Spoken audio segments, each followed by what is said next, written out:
Yo, what's up guys? You got pokeaim here with a competitive guide to team building in Pokemon Ultra Sun and Moon. Now if you have clicked this video, I'm just going to assume that you already know about natures, IVs, EVs, and you just want to take that next step towards building for competitive Pokemon. Now, a little bit of backstory on me. I am a competitive singles player. I've been playing Pokemon for a long time. My channel focuses around Pokemon Showdown and to a lesser extent Wi-Fi battles, and my main purpose, at least for this channel, is to teach and hopefully entertain as well. So with this video, you can expect to see tips for team building and some resources, how to make EV spreads, where to look when building, and of course an actual team that was already pre-made for this video specifically. I want to give a big shout out to my boy NJMP for making the team with me specifically for this video, and I'll be going through the process of what I use when I actually am building a team, whether it be for the Pokemon Showdown ladder or for a tournament, or even just a friendly Wi-Fi battle between me and my friends. So before we get into the actual building process, I just want to share with you guys some resources that will be used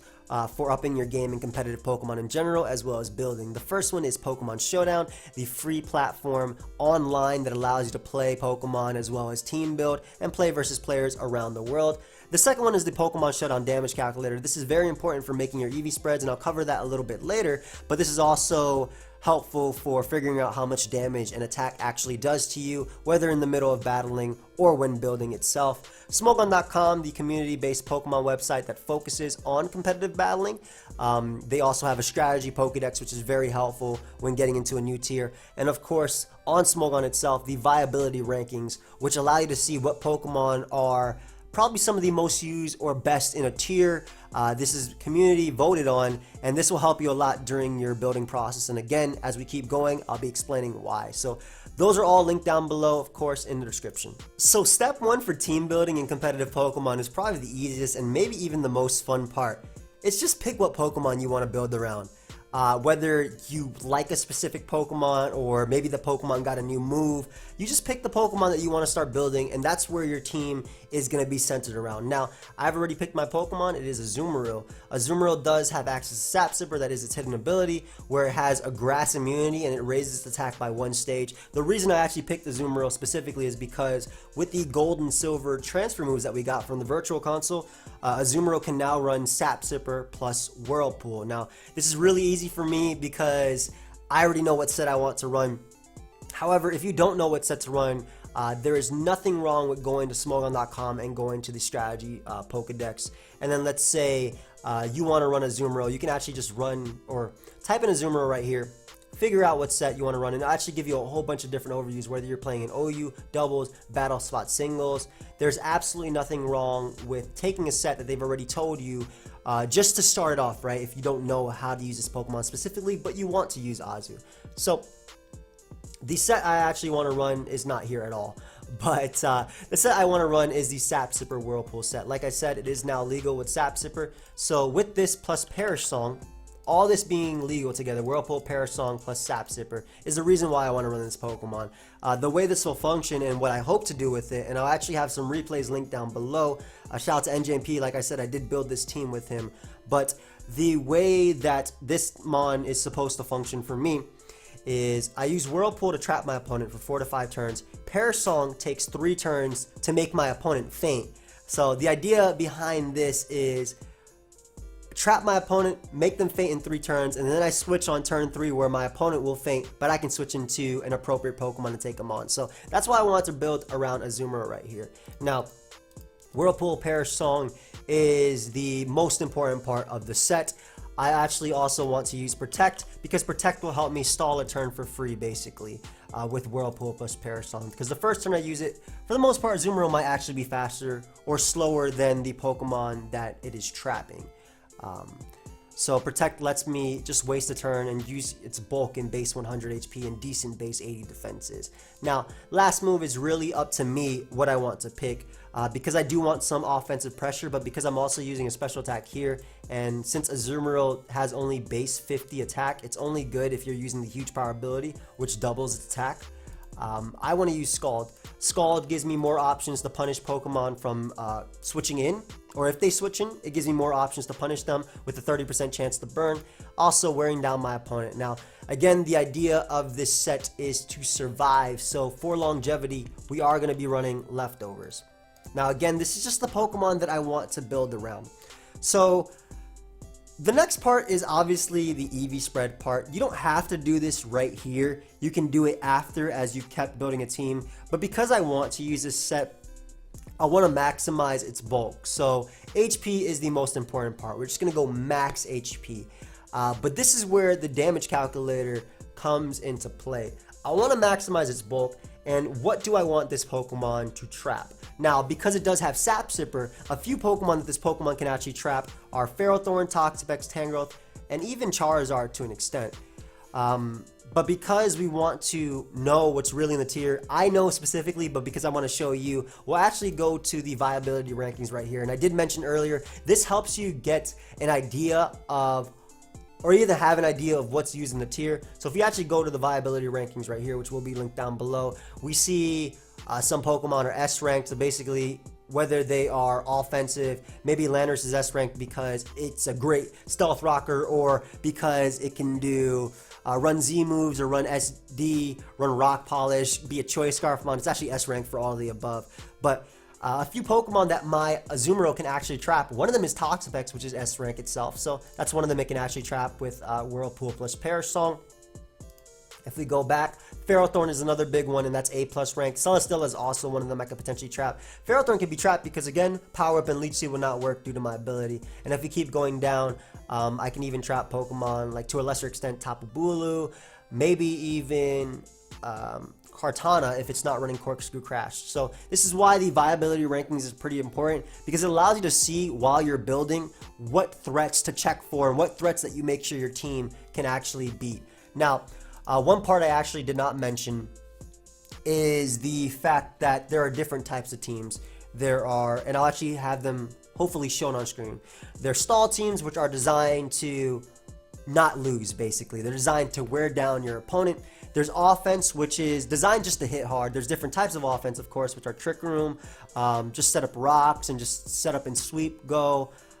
Rain offense, and then there's of course balance / bulky offense. And balance is more so you have your types of teams or your types of Pokemon that can take specific hits, but you also have offensive pressure. Now with this Pokemon in particular, I think that the best type of build to use with Azumarill is a balanced build. It's a team that has some offensive pressure but can also take hits itself.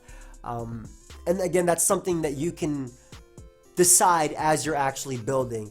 Because I'm using Azumarill, it's more of a bulky Pokemon, more of a check to certain things, you might say.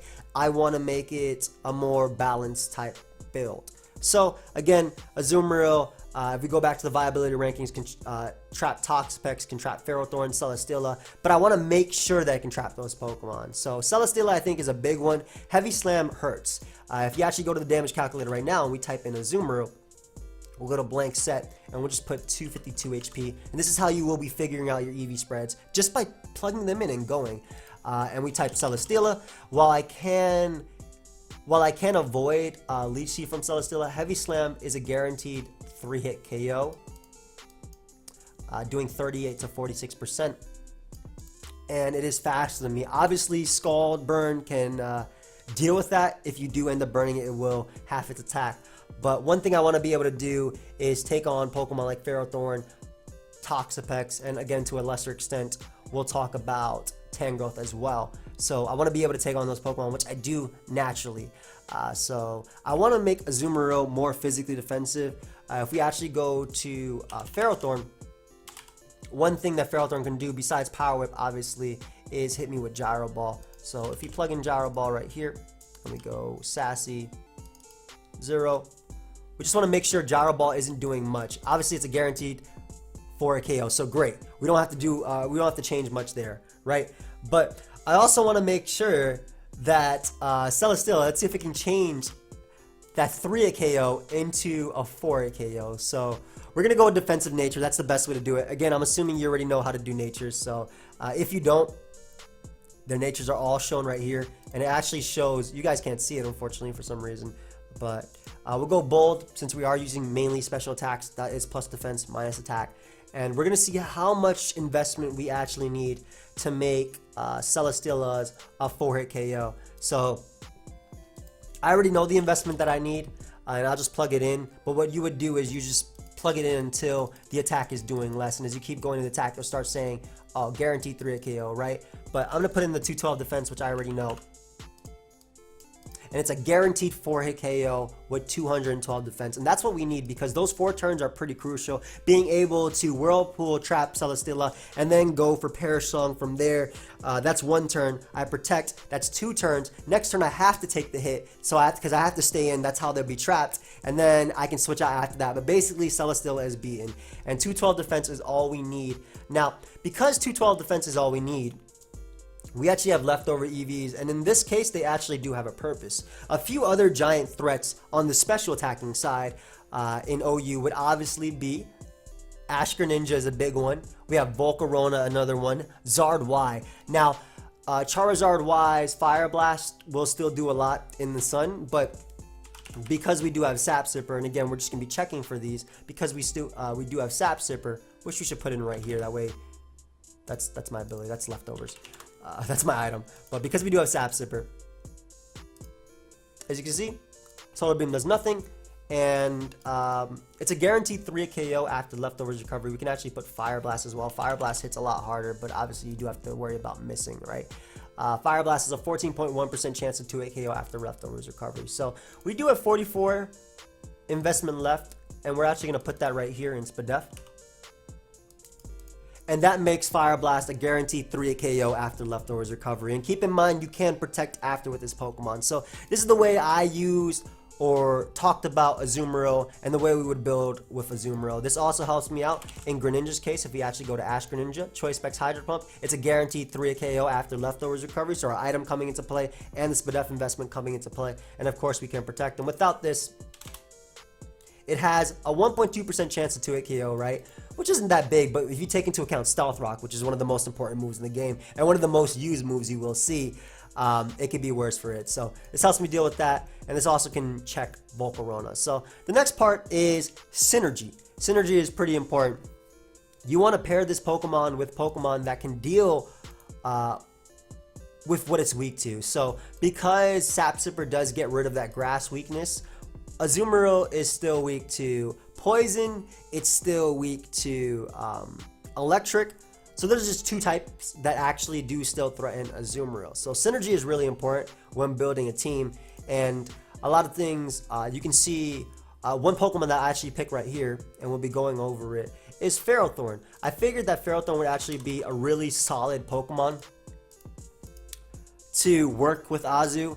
And another thing, by the way, if you go back to the Pokedex, I know I'm just jumping all over the place, but I'm trying to make this as I'm trying to make it as clear as possible, so hopefully it's helping. But if you actually go to the Pokedex itself and you go to Azumarill right here and you scroll down, they'll actually give you some team options as well that help you. So that's why the Pokedex entries on Smogon are really, really solid. They talk about team options that help you as they check fast electric type and Grat type that threaten Azumarill. And they even tells you checks and counters to the Pokemon itself. So basically, this is really helpful when you're actually building yourself to deal with Pokemon or help you build and work for Synergy. So Ferrothorn is a great Pokemon. It provides me with hazard support. It gives me hazard support. It gives me the option of running Stealth Rock or Spikes, like I said. It gives me that electric resistance that Azumarill is weak to, and an immunity to poison. And on top of that, Azumarill works really well with it because Azumarill resists the 2 things that Ferrothorn is weak to. Ferrothorn is weak to fire and fighting. Azumarill can check both of this because of its water and fairy typing. It resists both of those. So they pair really well together, and that's where Synergy comes into play. So Ferrothorn, again, if you don't know what EV spread to use, you go right to the site. And I actually like the site's EV spread a lot. But you go right to Ferrothorn, and what it'll show you is just an EV spread that's made for OU. And the idea of it is they'll actually even they'll tell you why they have this EV spread. But right here, maximum HP investment improves Ferrothorn's overall bulk, while 208 Spadef EVs and a careful nature ensure that Asfgerthrrth's Dark Pulse does not 2-hit KO. And I think that's a big one. Specs Asfgerthrrth is a very, very big threat. So I like that EV spread a lot, and I wanted to go with it. There was not really much to change. And that's something, like, there's nothing wrong, by the way, with going 252, 252. I want to mention that too. There is absolutely nothing wrong with going 252 HP, 252 Spadef. You don't have to have full-on investment to do something. But there's absolutely nothing wrong, especially with, we're going to jump away from the team for a second, but especially with, let's say, Bisharp, for example. Bisharp is an offensive Pokemon. Max attack, max speed, adamant nature, Swords Dance, Sucker Punch is completely fine. There's absolutely nothing wrong with going with this because it accomplishes what it does. It also, in the same turn, it lets you outspeed defensive Rotom, defensive Landorus, so absolutely nothing wrong with starting there. The damage calculator is just the thing to help you if you want to advance that, but there's absolutely nothing wrong, especially on an offensive build, with going that. But because we are going a more support build, a more balanced build, this is what we'll be going with. And I actually like Gyro Ball a lot on this Pokemon, especially with Pokemon like Fairy types, like Tapu Lele running around. And we can see on the resources, Tapu Lele is an A+ threat, right? It also allows me to hit Kyurem Black, which is a pretty big threat in itself. So I like Gyro Ball a lot. We can decide between what hazards we want to do. We don't really have to talk about this Pokemon too much, but I think Leech Seed and Gyro Ball are super important in this mod. Leech Seed giving me that recovery, and then because we are running Gyro Ball, we are going to go on minus speed nature since Gyro Ball will be powered up. So we'll just be going with this for right now, and we'll talk more about this. But Leftovers is also very important for making sure that Greninja doesn't 2-KO me with the Dark Pulse, with Specs Dark Pulse after hazards. So these are all right here, right? We'll talk about what hazard we want on this. Right now, we'll put maybe Stealth Rock as a filler or Spikes. Maybe we'll put Spikes as a filler because that abuses Trapping plus Spikes with Ferrothorn, right? So right here, team's looking all right. We have our pretty much great synergy right here, but we don't have a ground immunity. And I think that's pretty important as well, especially with an S-rank Mon being a ground type, Landorus Therian form. We want to be able to dodge those earthquakes and whatnot coming out from that. So one Pokemon that we can actually put here would be Gliscor. And Gliscor actually rounds out the type synergy as well, giving us that ground immunity, giving us that electric immunity on top of that, as well as giving us potentially Stealth Rock, a Defog.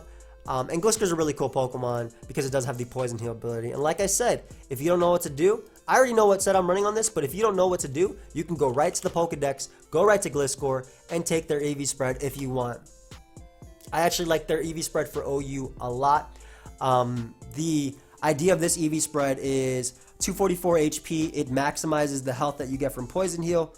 This Pokemon is great with Poison Heal as well because when it is toxic, you recover 1/8 per turn, and it also gives us a status absorber, which I think is pretty important for the team, right? Because Ferrothorn and Azumarill, they don't like being burnt.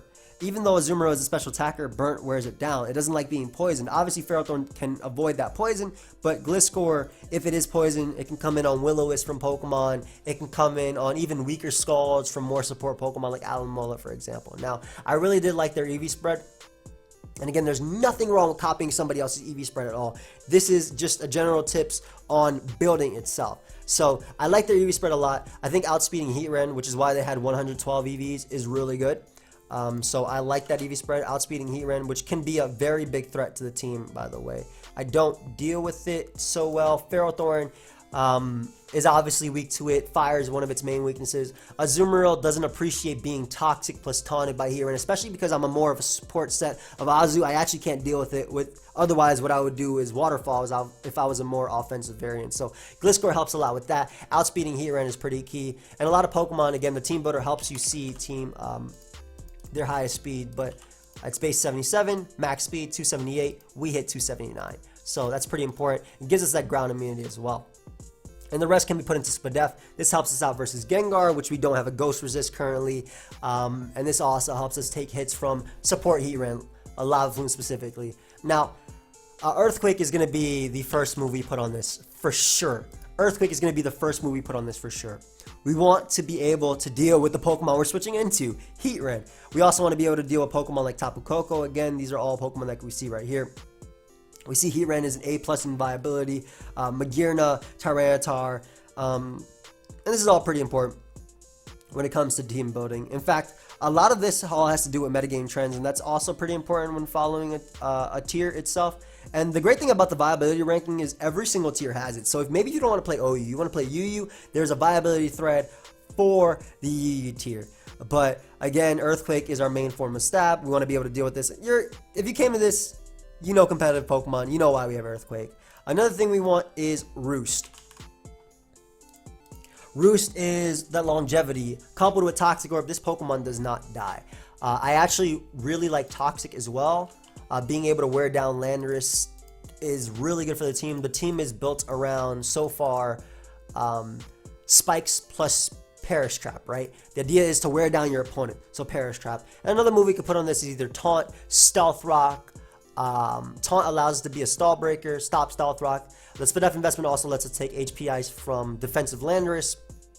So Taunt is an option, and we'll be changing up the team a little bit as we go. So one Pokemon that is very, very, very threatening, or at least two Pokemon, and we can go to the resources, is Blacephalon. I mentioned that we don't have a Ghost Resist, so Specs Blacephalon so far outspeeds my entire team, and Specs Fire Blast, Specs Shadow Ball can 2-hit KO every single member on my team.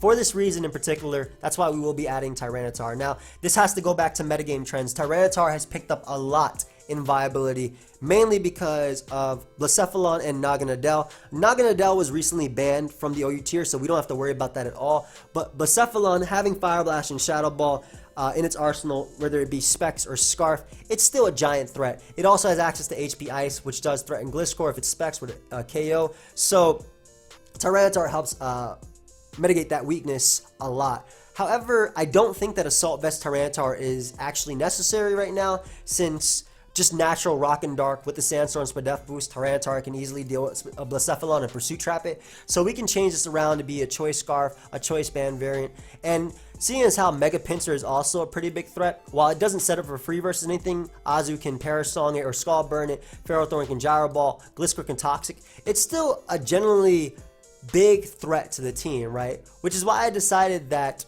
NJP and I decided that this Tyranitar should be Choice Scarf, because Tyranitar's main job is to stop Blacephalon, right?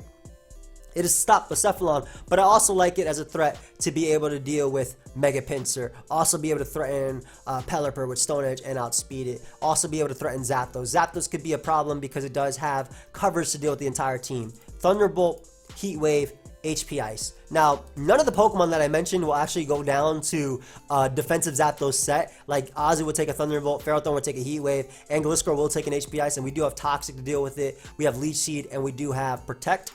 But Tyranitar having that Sandstorm damage, couple that with hazards, I actually really like Choice Scarf Tyranitar, and because of that, it also helps us check Pinsir, which can be a giant threat. And the great thing about Choice Scarf Tyranitar right now, currently, is that it's not expected at all. A lot of people run Mega Tyranitar, Assault Vest, Choice Band. Those are the most common sets right now of Tyranitar. So Choice Scarf can really catch them off guard. However, these are the only two moves that I know I want at the moment. Because Landorus is also a threat, I decided that Ice Punch would be really nice. This also lets me hit Zygarde. This also lets me hit Zygarde, which is also a threat. This also lets me hit Landorus, Garchomp, and Gliscor all in one move. That's why I liked Ice Punch a lot. Ice Beam can also be used because Landorus does have Intimidate. I like Ice Punch because I don't want to go hasty. I just want to go Jolly. And again, Jolly max speed. This also helps us check Latios and Latias to an extent, and pursuit them and beat them 1v1.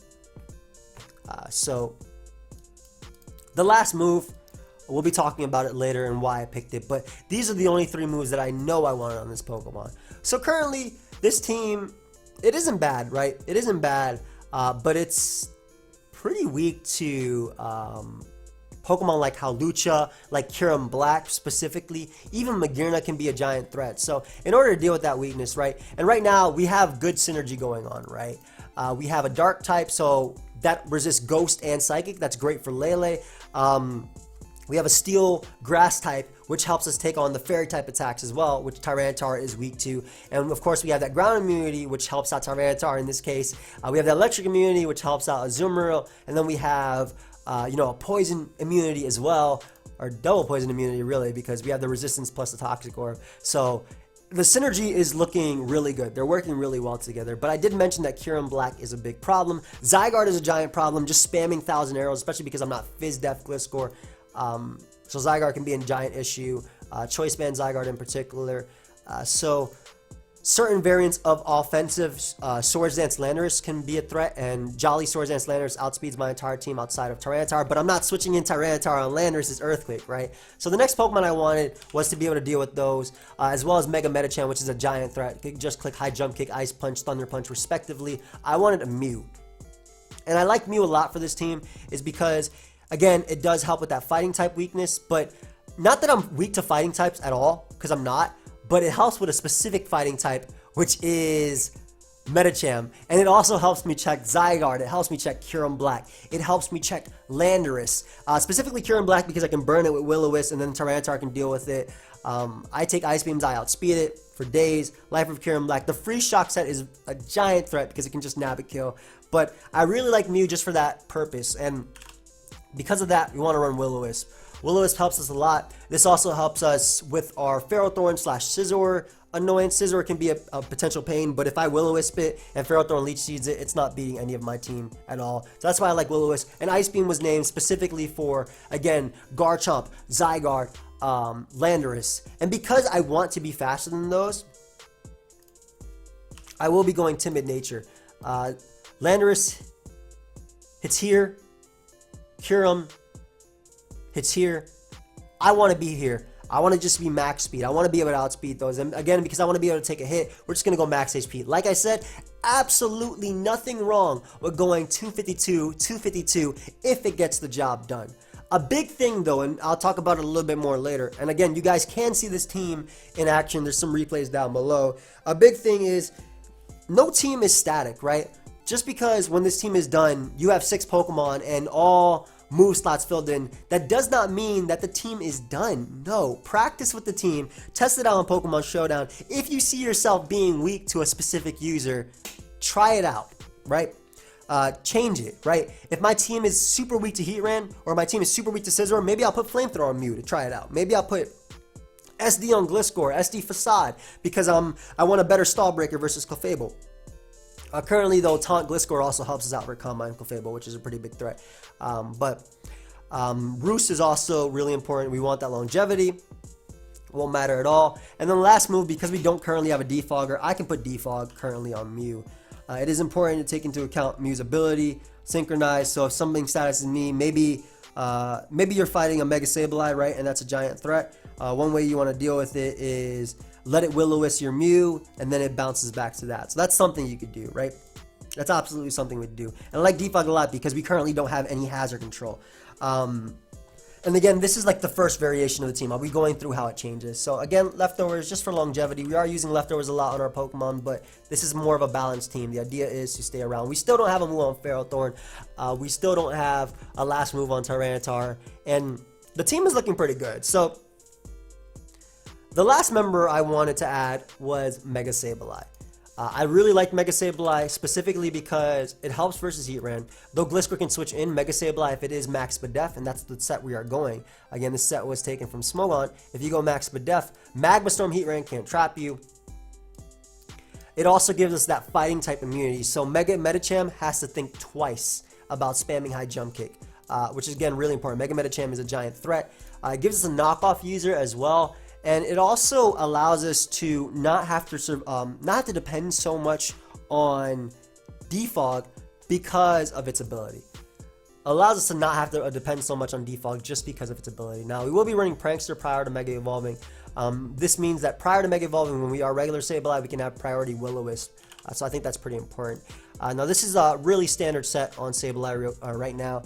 But Knockoff, Recover, Will-O-Wisp. I know I named Knockoff for this, but this is a really standard set. Knockoff allows us to deal with opponent's items, and this is pretty big, especially when we're using spikes, right? Because we're wearing down our opponent. The idea of this team is to pressure your opponent with hazards, trap the giant threats with a Azumarill, and then maybe end game it with Taunt or Defog Mew or Choice Scarf Tyranitar, or maybe even Taunt Gliscor running through. But really, this is the standard set. And again, metagame trends, Protect is used over over Fake Out to guarantee the Mega Evolution versus teams with Tapu Fini. Tapu Fini can be an issue versus teams with Tapu Lele. You want to Mega Evolve immediately with your Sableye because this thing can come in on Pokemon like Landorus, defensive Landorus. This thing can come in on a lot of special attackers, specifically Heatran, because I'm not going to be 2-hit KO'd by Magma Storm, and I'm also not trapped because I am a Ghost type. That's something to keep in mind. But it gives us that fighting type immunity, which is super important, as well as a way of dealing with hazards. Now, I like the team so far. A few changes, though, I do want to make. One, team's really weak to SD Kartana. Though SD Corkscrew Crash isn't really ran, the team is really weak to it. Now, it can only set up on Ferrothorn for free. Everything else can threaten it. We'll actually be talking about it. So, one of the little innovations that I made with this team, and this was actually seen by CL, I believe, in OLT Finals, is put Hidden Power Fire on Ferrothorn. Now, if we actually calc HP Fire Ferrothorn, there's a specific reason. You know, Ferrothorn does have base 54 special attack, so it's only 144, right? But the specific reason, you can actually import the team right here. If we go for it, this allows me to deal with Kartana. Because offensive Kartana, so Swords Dance, Sacred Sword does 2-hit KO me, yes, but it does have to take Iron Barbs, or if rocks are up, Hidden Power Fire does 98 to 117%. So I want to make sure that Ferrothorn isn't complete setup fodder for Kartana. So Hidden Power Fire allows me to deal with that. That's a little innovation that I have that you won't see on standard Ferrothorn. CL also uses, and I really liked it. It also helps me pressure a Pokemon like Mega Scizor. While it doesn't do much, the best move that Mega Scizor has to deal with me is U-turn. Bullet Punch won't be doing much, and if you couple in Rough Skin, Iron Bars, excuse me, Leech Seed Recovery, and Hidden Power Fire, this is doing 31 to 33%. You have another 12% being done by Leech Seed. You also have the fact that it has to potentially switch it on Skull Burns from Azu, a Will-O-Wisp from Mew. This is going to be able to do enough to Scizor to the point where you can actually 2-hit KO it if it attacks twice, and you go for Hidden Power Fire if you have Leech Seed plus your Iron Barb. So that's why I wanted Hidden Power Fire on Ferrothorn. Allows me to deal with Kartana. It's a little bit crazy, but it helps out, right? It helps out the team. Another thing is, I wanted Fire Punch on Tyranitar specifically because I wanted to give Kartana as little of a chance to set up on the team as possible. Fire Punch also helps me deal with Scizor because I could take one random Bullet Punch from Mega Scizor as long as it's not boosted.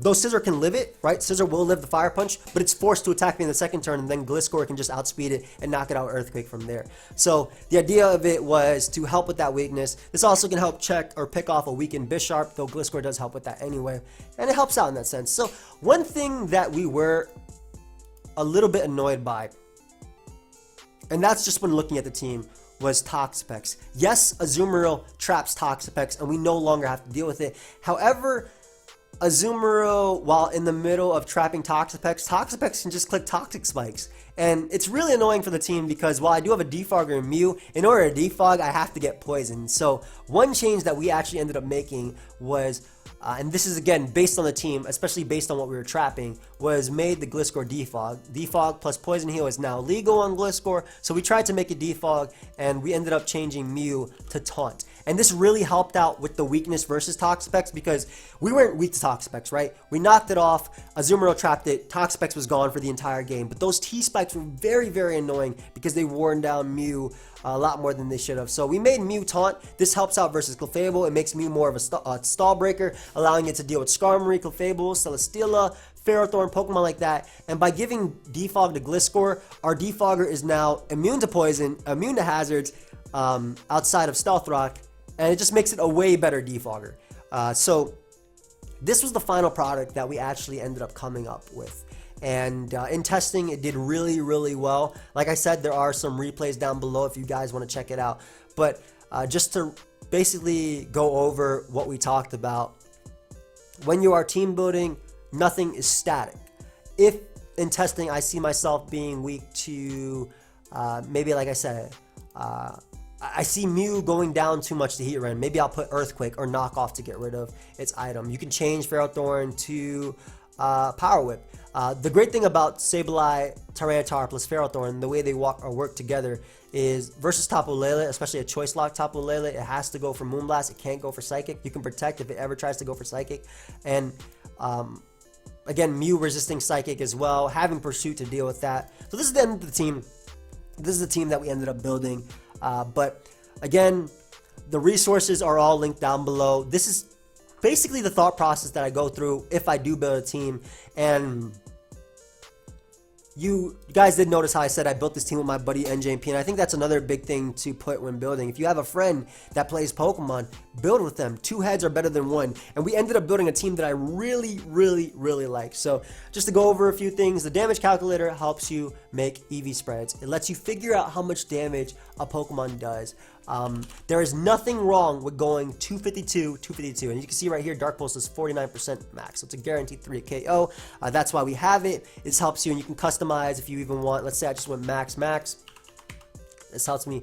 I barely take it any better, but it just helps me take that, wear it down to that 1%. Resources, PokemonShowdown.com, best place to play and practice. That's pretty much the next step after team building.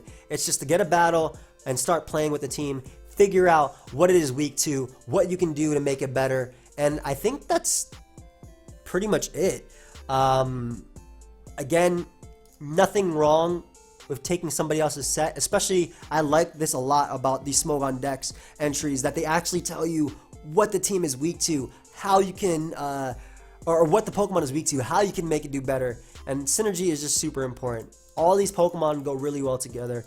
If I actually go through every single one of the typings, we have a Dragon Immunity, a Dragon Resist, we have Ice Resist, we have Fire Resist, we have Electric Immunity, a Ground Immunity. I think Ground Immunity and Electric Immunity are very important, especially if you are playing the OU tier, because one Pokemon that just reigns supreme is Tapu Koko, and this thing has access to HP Ice, HP Fire, Thunderbolt, and this is the really cool thing about Ferrothorn plus Gliscor, by the way.